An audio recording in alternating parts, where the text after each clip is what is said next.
Assalamualaikum warahmatullahi wabarakatuh. Hari ini kita akan perkenalkan dulu. Nama saya Nurasana. Saya guru bidang studi pendidikan Pancasila dan Kewarganegaraan. Nah, di semester ini nanti kita akan membahas ada 3 bab yang harus kita penuhi sebagai hal yang sangat diperlukan dalam pembelajaran. Nah, hari ini akan kita mulai dengan bab pertama. Setelah nanti bab pertama ini selesai, ada hal yang kita ingin dapatkan. Pertama, siswa diharapkan mampu mensyukuri perumusan dan penetapan Pancasila sebagai dasar negara, bagaimana menghargai perumusan dan menganalisis penetapan Pancasila sebagai dasar negara, bagaimana komitmen para pendiri dan dalam melaksanakan Pancasila dan juga sebagai tanggung jawab atas keputusan bersama. Pertama, kita akan lihat dulu bagaimana sejarah perumusan Pancasila sebagai dasar negara. Nah, diawali dari yang namanya nanti pada tanggal 8 Maret 1942 Indonesia menjadi wilayah pendudukan Jepang. Indonesia menjadi wilayah pendudukan Jepang ini dilakukan akibat perjanjian namanya Perjanjian Kalijati. Perjanjian ini dilaksanakan di Kalijati di Subang, di Jawa Barat, di mana dalam perjanjian ini dikenal dengan yang namanya hasilnya adalah Jepang dengan semboyan 3A. Jepang Pelindung Asia, Jepang Pemimpin Asia, dan Jepang Cahaya Asia. Nah, kemenangan Jepang di Asia tidak bertahan lama. Pihak sekutu pada masa itu juga melakukan serangan balasan. Hingga akhirnya tahun 1944 Jepang juga mengalami yang namanya Perang Pasifik yang mengakibatkan bangsa Jepang nanti menjadi satu negara juga yang terlibat dalam berbagai macam penjajahan di beberapa negara. Nah, kita tahu sejarah perumusan Pancasila sebagai dasar negara di sini digambarkan bahwa sebelum melakukannya itu kita tahu BPUPKI dibentuk pada tanggal 1 Maret 1945 sebagai badan yang berusaha yang dilakukan untuk mempersiapkan yang namanya kemerdekaan.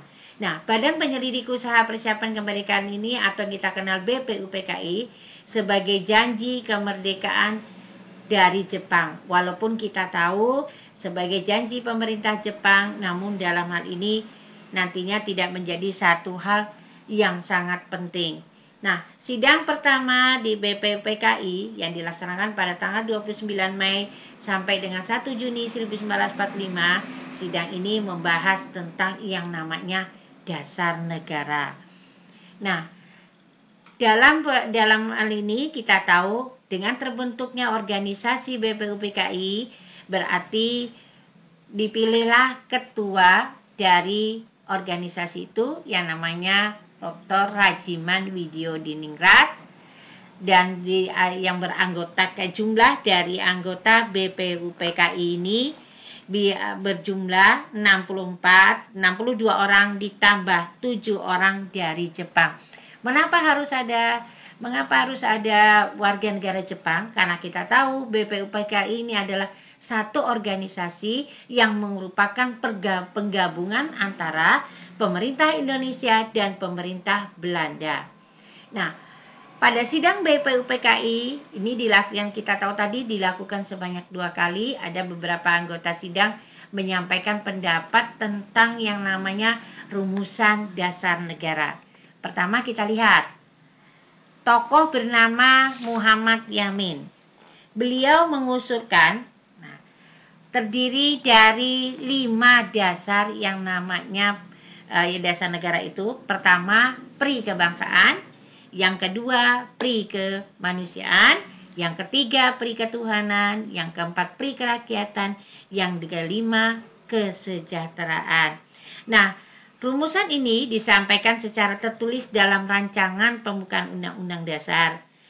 Nah, rumusan yang sangat kita kenal bahwa ada nanti mungkin kesepakatan dari semuanya yang tertuang di dalam pembukaan Undang-Undang Dasar.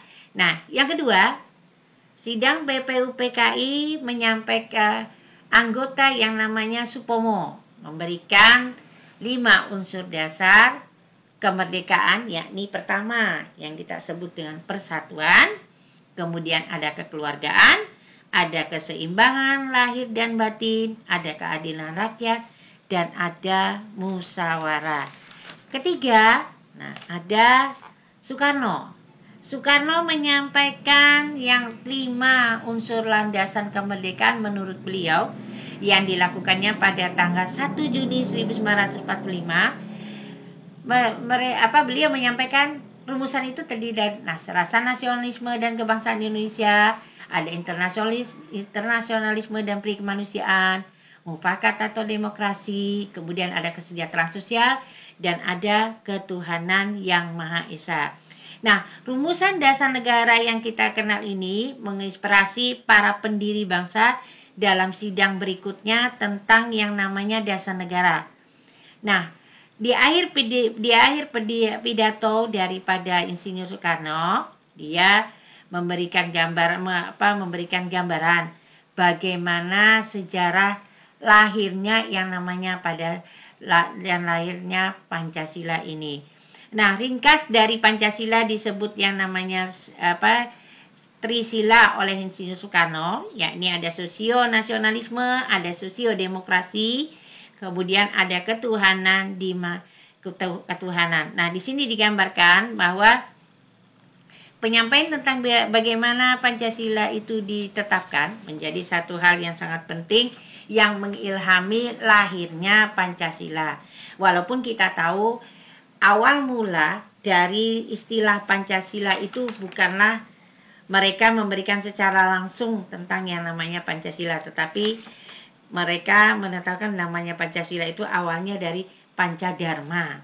Nah, kemudian dari ahli bahasa dirubahlah menjadi yang namanya Pancasila. Nah, kemudian pada sidang BPUPKI yang pertama juga dibentuklah panitia 9 yang menghasilkan namanya Rancangan Piagam Jakarta. Nah, panitia 9 ini melaporkan hasil rumusan dasar negara pada saat sidang BPUPKI dilakukan. Nah, pada tanggal 7 Agustus 1945 setelah menyelesaikan tugasnya, BPUPKI dibubarkan kemudian diganti dengan yang namanya PPKI atau Dokoritsu Jumbe Inkai.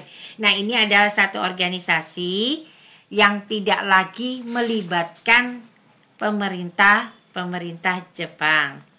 Nah, Jepang akhirnya menyatakan kekalahannya pada Sekutu pada tanggal 14 Agustus setelah terjadi yang namanya bom di negara mereka. Kekalahan Jepang ini mengakibatkan setelah para golongan muda mengetahui bagaimana menginginkan proses kemerdekaan diproklamasikan secara cepat. Nah, sejarah perumusan Pancasila sebagai dasar negara, kemudian pada tanggal 18 Agustus PPKI menggelar sidang, salah satu hasil sidang PPKI yakni mengesahkan Pancasila sebagai dasar negara.